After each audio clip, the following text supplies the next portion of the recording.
Hello मेरे प्यारे साथियों, आप सभी को नमस्कार। मैं हरीश शर्मा आपका अपने YouTube चैनल O2N सरकारी नौकरी ऑनलाइन प्लेटफॉर्म पर हार्दिक स्वागत करता हूं और आशा करता हूं आप सभी एकदम स्वस्थ और अच्छे होंगे।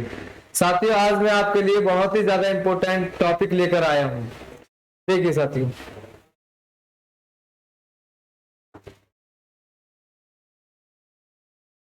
सभी सरकारी नौकरी की टिप्स। साथियों, क्या कारण रहते हैं कि हम तैयारी करते हैं फिर भी हम असफल होते हैं। साथियों, सबसे पहला होता है गोल का फिक्स न होना। जब हम तैयारी तो करने लग जाते हैं पर हमारा कोई गोल फिक्स नहीं है, कभी किधर की तरफ कभी किधर की तरफ, मतलब अपना समय ऐसे ही बर्बाद करते हैं। कभी किसी तैयारी में लगे, कभी किसी तैयारी में, कोई गोल फिक्स नहीं होता है कि हमें कहां पर जाना है। तो सबसे पहले जब हम गवर्नमेंट जॉब की तैयारी के लिए जाएंगे, सबसे पहले हमें अपना एक गोल फिक्स करना है। जब तक किसी का उद्देश्य नहीं होता ना किसी चीज को पाने का, तब तक वो पा नहीं पाता है। जैसे कि अर्जुन अर्जुन को, जब छोटा सा अर्जुन था तो उसके गुरु ने कहा था कि बेटा तुझे क्या दिखाई दे रहा है। तो उसने कहा था कि सर गुरुदेव, मुझे बस एक मछली की आंख दिखाई दे रही है। क्योंकि उसको क्या करना था, उस आंख में उस तीर को मारना था। उसका टारगेट था उसकी आंख को में तीर को मारना। तो ऐसा ही होता है कि जब किसी स्टूडेंट की कोई भी उद्देश्य नहीं होता है तो साथ ही वो सफल भी नहीं होता। तो सबसे पहले हमें अपना गोल फिक्स करना होता है कि हमें जाना कहाँ है। तो सबसे पहले हमें अपने गोल फिक्स करना है। साथी में क्या करना है, अपना एक गोल फिक्स करना है कि हमें किस गवर्नमेंट जॉब के लिए तैयारी करना है। मान लो किसी बच्चे का दिल्ली पुलिस के लिए है सपना, किसी का यूपीएससी के लिए होता है। तो सभी का अपना एक अलग अलग इंटरेस्ट होता है जाने के लिए। किसी का इंजीनियर बनने का इंटरेस्ट होता है, किसी का डॉक्टर बनने का इंटरेस्ट होता है, किसी का टीचर बनने का इंटरेस्ट होता है। तो साथियों, सभी का एक अलग अलग इंटरेस्ट होता है। तो वो अगर मान लो किसी का टीचर बनने का इंटरेस्ट है और वो तैयारी करने की यूपी पुलिस की, तो क्या करा उसने, अपने गोल से क्या हुआ, भटक गया। तो वो अपने गोल को कभी नहीं पा पाएगा। तो हमें अपने गोल को पाने के लिए साथियों एक अपना टारगेट बना देना चाहिए कि हमें क्या किस चीज की तैयारी करनी है। तो सबसे पहला पॉइंट होता है साथियों, आप किसी भी कक्षा में पढ़ रहे हो, आप अपना गोल फिक्स करके रखिए। क्योंकि बच्चा अपना गोल शुरुआत से कर देता है। बहुत बच्चे होते हैं जो कहते हैं अभी तो मैं पढ़ रहा हूं, आगे जाके सोचूंगा, फिर आगे जाके वो गोल को नहीं सोच पाता है। इसलिए अपना गोल को फिक्स करिए और उसी लाइन पर चलते रहिए। मैं आपको विश्वास दिलाता हूं, अगर आप गोल को फिक्स करते हो तो एक टिप्स आपका ये भी होता है कि आप गवर्नमेंट जॉब की तरफ जा रहे हो। ठीक है साथियों, दूसरा होता है मन में निराशा का आ जाना। जब व्यक्ति तैयारी के लिए लगता है, गोल फिक्स हो गया है लेकिन तैयारी के लिए लगा और तैयारी में क्या हुआ, एक दो बार वो असफल हुआ और एकदम उसके मन में निराशा आ गई कि अब तो इसे नहीं कर सकता, तो वो बच्चा कभी भी साथियों उस तैयारी में सफल नहीं हो पाता है। तो किसी भी तैयारी को करने के लिए मन में आशा रहनी चाहिए, उम्मीद हमेशा जगी रहनी चाहिए, मैं इसे करूंगा, अब नहीं तो अगली बार मेहनत करूंगा। अब साथियों, जब आप किसी एग्जाम को दे रहे हो और असफल हो रहे हो तो उसमें निराशा नहीं होनी है। उस एग्जाम में जो आपने दिया है और जिस एग्जाम में आप असफल हुए हो, उस एग्जाम में ये देखिए आपकी कमी कहाँ रही है, उस कमी को पूरी करनी है, निराशा नहीं जगाना।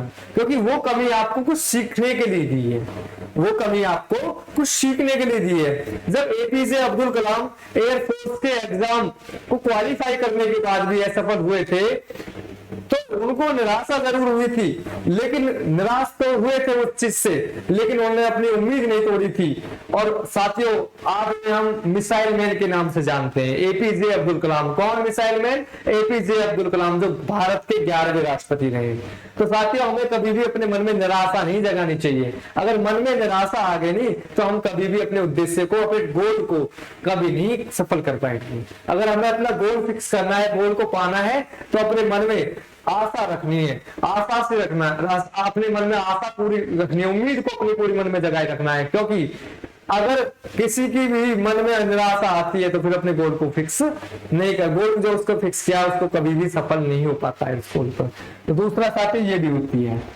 तीसरा होते है साथी ओवर कॉन्फिडेंस का आ जाना। जब बच्चा क्या करता है, 2-3 बार तैयारी करता है और तैयारी करके क्या 2 बार वो असफल हो जाता है तो उसे ये लग जाता है कि मुझ पर सब कुछ आता है, मुझ पे अब सब कुछ आता है। तो साथी ये आपके अंदर नहीं होनी चाहिए। आपने कोई चीज कितनी भी बार पढ़ा है, उसे तब बार बार पढ़ते रहिए जब तक आप अपने गोल में सफल नहीं होते हो, जब तक आप अपने टारगेट को पाने में सफल नहीं होते हो, उस पर बार बार प्रयास करते रहना चाहिए। कॉन्फिडेंस तो अपने ऊपर होना चाहिए, पर ओवर कॉन्फिडेंस नहीं हो जाना चाहिए कि मैं इसे कर ही दूंगा, बिना प्रयास मतलब बिना प्रैक्टिस करे भी मैं इसे अब की बार कर दूंगा, क्योंकि मेरी तैयारी इतनी ओवर कॉन्फिडेंस पे आ जाते हो आप उस समय। फिर ओवर कॉन्फिडेंस में क्या होता है साथियों, जब कोई भी बच्चा ओवर कॉन्फिडेंस में आता है, प्रैक्टिस करना छोड़ देता है, तो जब पेपर का टाइम आता है नहीं, उस पेपर टाइम में वो सब चीज क्या हो जाता है, भूल जाता है। और पेपर टाइम जब एग्जाम में बैठता है और जब भूल जाता है, तो फिर वो उसके कुछ भी काम का नहीं रहता, जो भी उसने प्रैक्टिस पहले किया था सब भूल गया। इसलिए प्रैक्टिस करते रहना चाहिए। जैसे एक चैटी होती है ना साथी, चैटी क्या करती है, जब एक दीवार पर चढ़ने का बार बार, जिसको आप कुछ पुरानी कहते हो, जिसको आप कुछ पुरानी समझते हो ना साथी, वो बहुत कुछ सिखाती है आपको। जैसे वो क्या करती है, चैटी बार बार चढ़ने का दीवार पर प्रयास करती है, और दीवार पर जब गिरती रहती है एक बार साथी, वो चैटी भी दीवार पर चढ़ जाती है। तो ऐसे हम होते हैं कि हमें जब बार बार असफल हो रहे हैं तो हमें प्रयास नहीं छोड़ना चाहिए, उस प्रैक्टिस में लगे रहने चाहिए साथियों। मैं आपको उम्मीद दिलाता हूं कि आप जरूर सफल होंगे उस केस में। दूसरा होता है साथियों, किसी एक विषय को लेकर दूसरे विषय पर समय न देना। जैसे कि आपको कोई इंटरेस्टिंग सब्जेक्ट हो जाता है, मान लो मैथ हो जाता है या रीजनिंग हो जाती है, आप क्या करते हो, उस विषय के पीछे पड़ जाते हो, दिन रात उस विषय के पीछे लगे रहते हो, जो और विषय होते हैं उन पर समय नहीं देते हो। तो साथियों ये भी आपकी एक कमी होती है कि आप किसी एक विषय को लेकर पकड़ कर बैठ गए और विषय पर समय नहीं दे रहे हो। तो साथियों इस केस में क्या होता है, जब आप एक विषय को लेकर पकड़ कर बैठ जाते हो, दूसरे विषय को समय नहीं देते हो, इस केस में साथियों फिर आप उस परीक्षा में पास नहीं कर पाते हो जिस परीक्षा में आप बैठते हो। क्यों?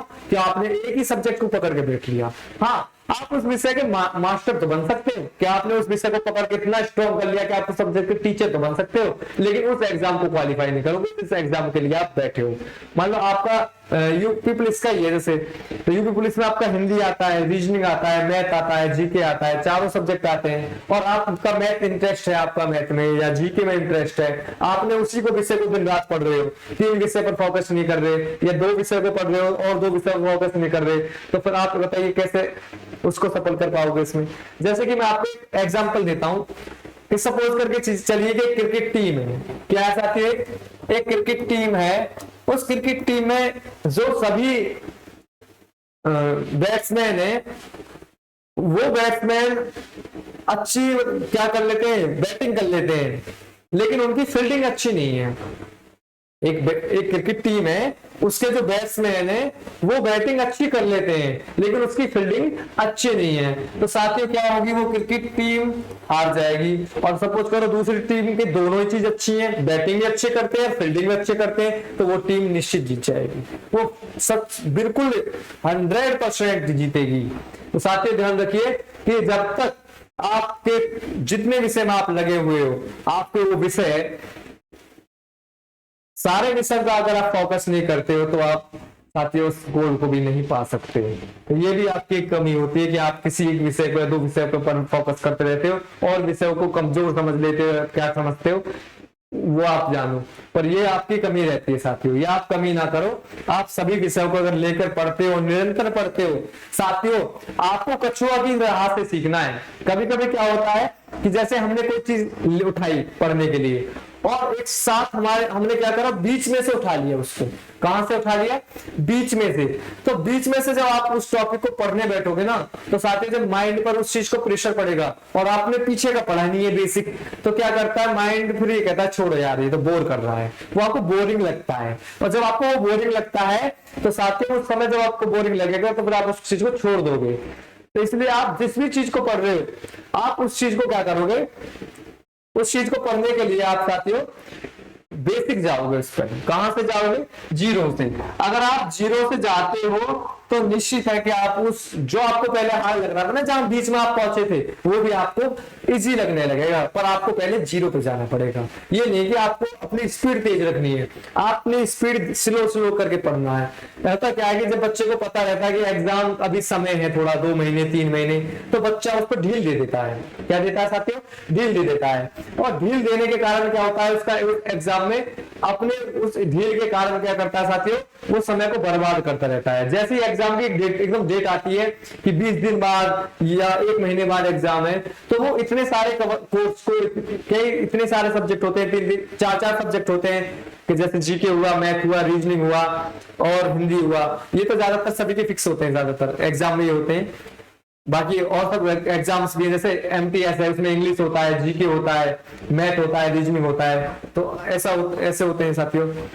तो क्या करते हैं उस एग्जाम्स में साथियों, फिर एकदम 4 सब्जेक्ट हमको कवर करने बाद काफी आप हार में कठिन लगने लगते हैं। तो आपको वो सभी दूर करने का एक ही तरीका है साथियों, हर सब्जेक्ट को पढ़िए और रोजाना हर सब्जेक्ट को पढ़िए और एक टाइम से पढ़िए साथियों। ये भी ना कि आप एक विषय को लेकर बैठ के 3-4 घंटे पढ़ रहे हो, तो उससे क्या होता है कि 3-4 घंटे आप आज अगर आपने 3-4 घंटे पढ़े, दूसरे दिन पढ़े, तीसरे दिन, फिर आपका मन हटने लगता है। क्योंकि आप जब किसी चीज के पीछे पड़ जाते हो ना, तो उससे आपका मन हटने लगता है साथियों। तो इसलिए आप एक चीज को पढ़िए, थोड़ा पढ़िए, अगले दिन फिर इसको फिर पढ़िए, फिर अगले दिन फिर पढ़िए। होगा क्या साथियों, आप एक दिन से खत्म भी कर लोगे।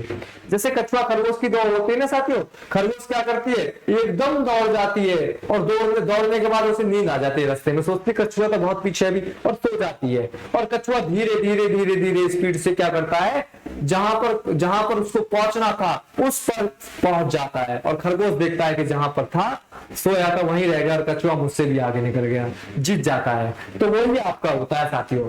अगर आप ये सोचते हैं ना कि अभी तो काफी समय है, लास्ट पॉइंट पे पहुंचने के लिए भी तो काफी समय है, तो आप उस समय को ही सोचते रह जाते हो। और जो बच्चा पीछे से निरंतर मेहनत करता आता रहता है ना साथियों, वो आगे निकल जाता है। फिर ये सोचते हो यार ये तो मुझसे भी कमजोर था, ये कैसे आगे निकल गया। उसका कारण यही था साथियों, वो अपने कहीं भी उसने अपनी हर रोजाना अपनी ईमानदारी से पढ़ाई की थी और हर चीज को उसने बेसिक से लेके हाई लेवल तक उसने डेली उस चीज को, मतलब जब उसको पढ़ता रहा, डेली उसने पढ़ाई की थी, तो बेसिक से लेकर जीरो तक उसने, जीरो से लेकर उसने और हाई लेवल तक उसने उस चीज को सीखा था। और वो धीरे धीरे स्पीड से क्या करा साथियों, वो अंतिम पॉइंट पर भी पहुंच गया जहां उसे जाना था, जहां उसकी जीत लिखी थी। और जब आप खुद तैयारी करते हो और आप एकदम 1-2 महीना तो आपने मेहनत किया और फिर मेहनत में ढील छोड़ दिया, तो आप जहां तक आपने मेहनत किया था वहीं रुक जाते हो और आगे की मेहनत खराब हो जाती है फिर आपकी। इसलिए आप कछुआ की दौड़ से, किसकी दौड़ से साथियों, कछुआ की दौड़ से सीखिए, खरगोश की दौड़ से मत सीखिए कि आप कहीं जाके रास्ता में फिर भटक गए रास्ते से। अपनी स्लो चलना है। तो इसलिए मैं आपको 4 लाइन बोलता हूं कि आशा है मन में तो निराशा की कोई बात नहीं होगी, आशा है मन में तो निराशा की कोई बात नहीं होगी, और मन ने जीत ली है ठान फिर तो हार नहीं होगी, मन ने ली है जीत ठान तो फिर हार की कोई बात नहीं होगी। तो साथियों आज की क्लास में इसी के साथ समाप्त करता हूं। और ये आपको मैंने ये टिप्स दिए थे कि आप, और एक और था साथियों कि जब आप इस सब पर फोकस कर ले तो आपको साथ के साथ फिजिकल भी करना पड़ता है, क्योंकि गवर्नमेंट जॉब होती है साथियों, तो इसमें फिजिकल भी तैयार करना पड़ता है। तो फिजिकल भी साथ के साथ तैयार करते रहे। ठीक है साथियों, आज मुझे आपके लिए ये टिप्स देने थे गवर्नमेंट जॉब के।